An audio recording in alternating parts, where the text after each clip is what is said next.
যথাযোগ্য ধর্মীয় ভাবগম্ভীর পরিবেশে চট্টগ্রামের ফটিকছড়ির মাইজভান্ডার দরবার শরীফে পবিত্র ঈদে মিলাদুন্নবী পালিত হয়েছে।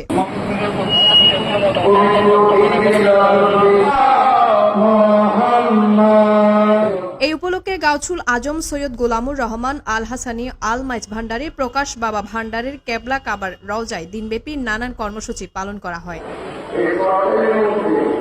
মাইজভান্ডার শরীফ শাহী ময়দানে বাদে আসর মাইজভান্ডার শরীফের পীর সাহেব আলহাস মাওলানা সৈয়দ মুজিবুল বশর আল হাসানি আল মাইজভান্ডারের পবিত্র ঈদে মিলাদুন্নবী উপলক্ষে কোরআন সুন্নার বয়ান পেশ করেন। শেষে দেশ, জাতি ও মুসলিম উন্মাহর সুখ শান্তি সমৃদ্ধি কামনা করে আখেরি মোনাজাত পরিচালনা করেন আলহাস মাওলানা সৈয়দ মুজিবুল বশর মাইজভান্ডারী।